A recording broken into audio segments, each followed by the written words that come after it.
Vamos a hablar del tema de cálculo de incertidumbre y vamos a ver de qué se trata, ¿verdad? Es un tema muy padre. Entonces, cálculo de incertidumbre, pues prácticamente, como su nombre lo indica, es determinar los variantes o las variaciones que nosotros podemos obtener a través de medidas estadísticas en base a un conjunto de datos o de valores que nosotros hayamos extraído con algún tipo de instrumento y algún tipo de objeto que sea de interés medir, ¿verdad? La idea de haberles encargado una presentación de un tipo de instrumento. El objetivo de cálculo de incertidumbre es establecer el procedimiento para sus cálculos y los alcances que tiene es aplicar, verificar instrumentos y realizar ensayos. Eso es prácticamente el objetivo y el alcance de lo que es entender el cálculo de las incertidumbres. Como introducción, podemos definir que ningún experimento en el que se mide una cierta magnitud es absolutamente preciso. Hay variaciones y son los errores que de alguna manera así los podemos nombrar, que se denotan de acuerdo a la repetibilidad que podemos hacer de un objeto con un instrumento. Eso nos dice qué tanta variación tenemos nosotros pues en una medida, ¿verdad? ¿A qué se asocia el término de incertidumbres? A tres aspectos muy importantes, que es el control de calidad, que es el diseño industrial y es la investigación. Esto implica realizar mediciones y acuérdense que existe un sistema de medición. Los sistemas de mediciones nos van a permitir a nosotros entender los objetivos que nosotros tenemos trazados cuando aplicamos un ejercicio en medida de algún objeto, ¿verdad? Cualquier tipo de cálculo que nosotros vayamos a realizar, desde cálculos químicos hasta cálculos físicos. Todo sistema de medición presenta errores en las medidas. Entonces, un sistema de medición va involucrado al mensurado, en términos generales es la medición. Lo podemos aplicar también a un sistema de ambiente. Lo pueden utilizar operadores, se puede aplicar en equipos y puede ser también un procedimiento que nosotros podemos aplicar en una cadena de trazabilidad. Todo va a estar en función del cálculo. ¿Hacia dónde tiende esto? Hacia ver la calidad del producto que nosotros estamos ofreciendo al cliente. ¿A qué se le denomina error? Para poderlo entender estadísticamente hablando, ¿verdad? El error lo podemos orientar a una medida y es la diferencia entre un valor verdadero y la magnitud de un valor medido. Esto tiene dos situaciones muy importantes. Cuando hablamos del valor verdadero es cuando definimos cuáles son las características de una información que nosotros determinamos o de una medida en el mensurado de un producto o de un procedimiento o de algún equipo, ¿verdad? Entonces, eso nos permite a nosotros entender que cada paso que nosotros demos en el ejercicio de los procedimientos aplicados a la industria alimentaria va a tener errores. Tenemos dos tipos de errores, uno que es sistemático y uno que es aleatorio. El error sistemático, de alguna manera, puede ser controlado y el error aleatorio no puede ser controlado porque son valores que nosotros obtenemos directamente al azar. Esos dos tipos de errores, pues obviamente nos van a llevar a entender cómo funcionan los métodos instrumentales. En este caso, cuando utilizamos equipos, van a tener variantes en los errores que arrojan, ¿no? El error sistemático dice que se puede estimar. Hay procedimientos estadísticos que nosotros aplicamos para poder definir cuáles son las variaciones que presenta un dato con respecto a una medida de tendencia central. El valor medido se puede corregir porque puede haber un ajuste por las diferentes repeticiones que nosotros hagamos con el mismo instrumento. Un ejemplo de errores existentes son equipos averiados o mal calibrados, variables ambientales influyentes de manera conocida, equipos que ya no cumplen con las características y los estándares de calidad bajo las normas ISO oficiales mexicanas. El error aleatorio, se espera que el valor tienda a cero, o sea, que nosotros no tengamos ningún error en ese sentido. Cuando definimos una medida de tendencia central. También en un error aleatorio, su varianza es constante. ¿Qué es la varianza? Son los datos sumados al cuadrado que nos van a permitir a nosotros arrojar cierta variabilidad de los datos que nosotros obtenemos de una medida. Puede ser una variable o pueden ser distintas variables, siempre y cuando sean datos cuantitativos. Y aquí está un ejemplo, ¿no? Podemos ver diferentes medidas. Cada usuario puede tener una percepción. Si ustedes se fijan aquí, hay diferencias en estos tres valores con un mismo instrumento. Esto es lo que nos va a permitir ver cuáles son las diferencias de error que nosotros localizamos en una medida.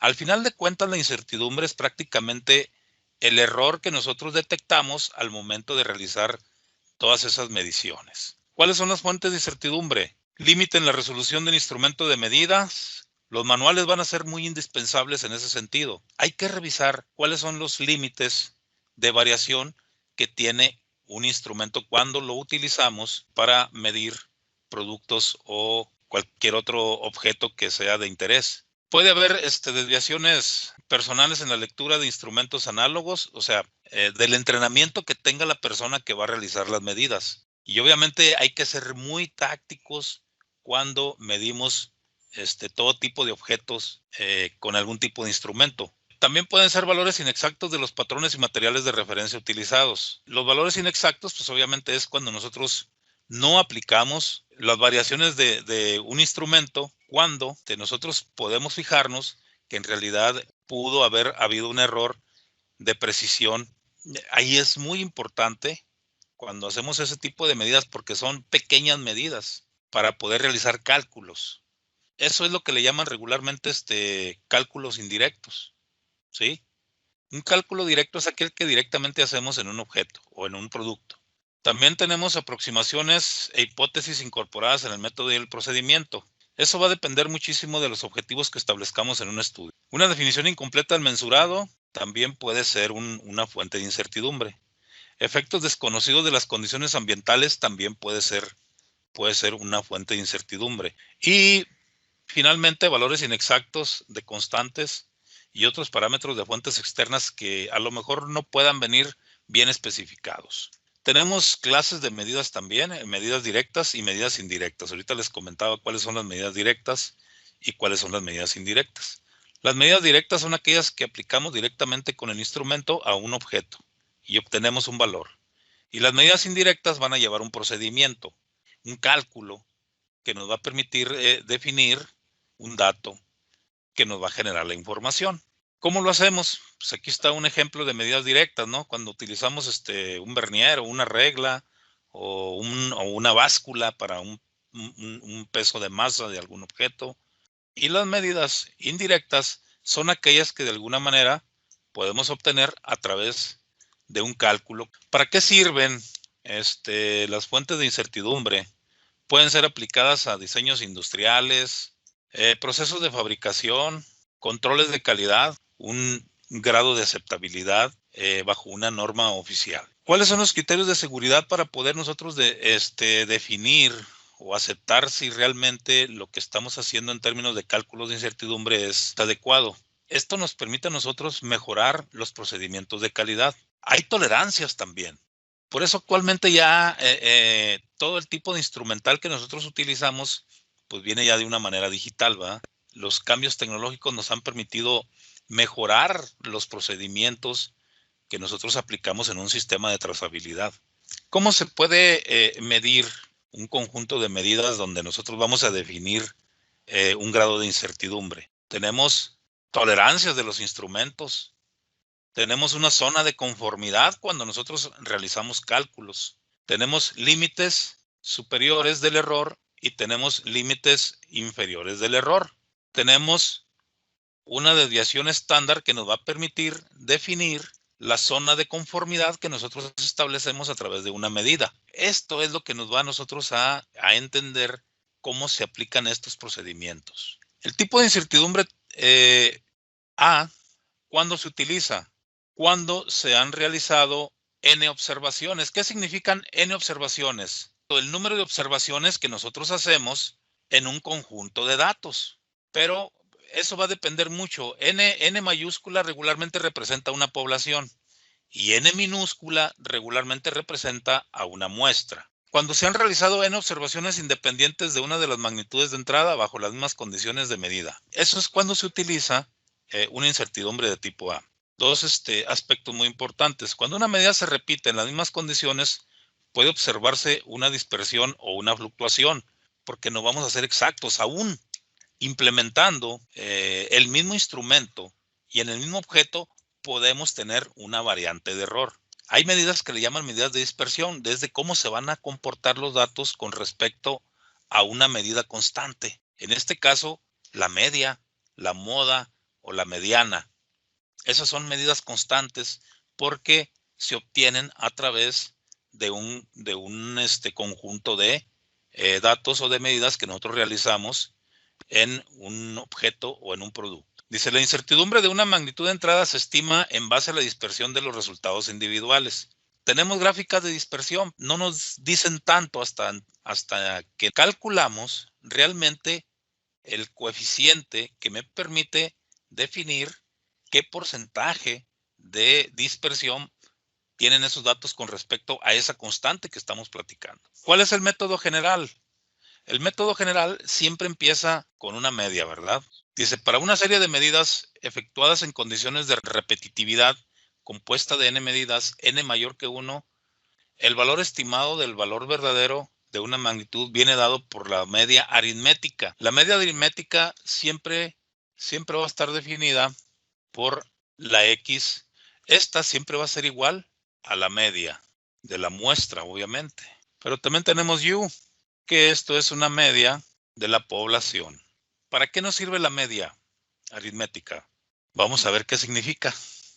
Dice, la media es la medida de tendencia central más utilizada en muchas ciencias dedicadas a la investigación aplicada, económicas y sociales, pues se emplea con mucha frecuencia en trabajos empíricos. La media se utiliza únicamente para describir el comportamiento de variables cuantitativas, que es X y es Y. Entonces, ¿cómo se comporta una media? Esta es la constante que yo les decía. Esta es la media. Y los datos que ustedes ven por arriba o por encima de esa línea o por debajo de esa línea, esa es la manera en que se dispersan esos datos con respecto a la media. Esta es una medida de tendencia central, pero en realidad no nos dice mucho estadísticamente hablando, porque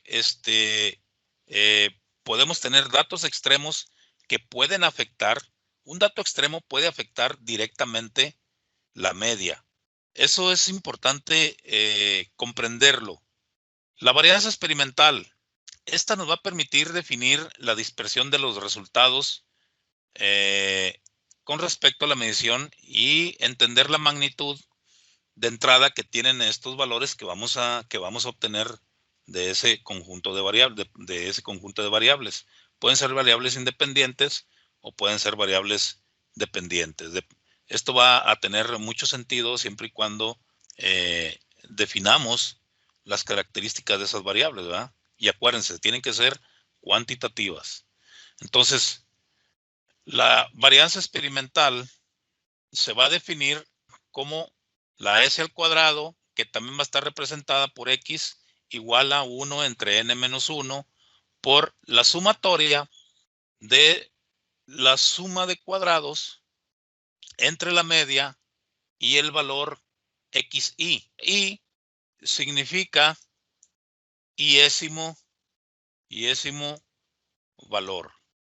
Y va a estar dado por la observación número 1, la observación número 2, la observación número 3 hasta n.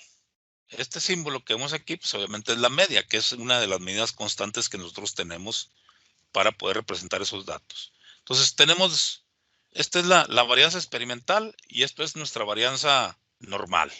Entonces, pues esto nos va a permitir definir la manera en que se dispersan los datos, pero la varianza experimental tampoco nos va a explicar gran cosa en cuanto a la manera en que se dispersan los datos. Después de la varianza experimental, tenemos la varianza del promedio. La varianza del promedio es un estimador sesgado de la varianza de la media de las muestras. Esta es la desviación estándar. La desviación estándar es la raíz cuadrada de la varianza. Entonces, la desviación estándar es la que nos permite de alguna manera definir el nivel de incertidumbre que tiene un conjunto de medidas. Esto es lo que nos va a permitir a nosotros determinar o definir la incertidumbre con respecto a la media para poder establecer el límite superior del error y el límite inferior del error. La desviación estándar experimental del promedio es la estadística utilizada para la cuantificación de la incertidumbre estándar de la medición. Esta formulita que ustedes ven aquí es la que nos va a permitir definir el nivel de incertidumbre. Este es un conjunto de datos consistentes en masas de 98 filtros de policarbonato medidos con una electrobalanza. Entonces, los datos van a tener un comportamiento, van a tener una media, como lo vemos aquí, van a tener una distribución normal ajustada, van a tener una desviación típica y van a tener una desviación típica de la media, que es la que finalmente nos va a permitir definir el nivel de incertidumbre que tiene un conjunto de datos medidos. Los datos siempre vamos a tratar de que tengan una distribución normal con respecto a la media. Las desviaciones estándar pueden ser positivas cuando lo vemos hacia el lado derecho y negativo cuando lo vemos al lado izquierdo. Y estos son los resultados generales del conjunto de datos que por ahí les mostraba. En conclusión, es importante seguir esta metodología para la obtención de resultados de cálculo de incertidumbre tipo A. Los espero en el procedimiento de resultados y en nuestro próximo video.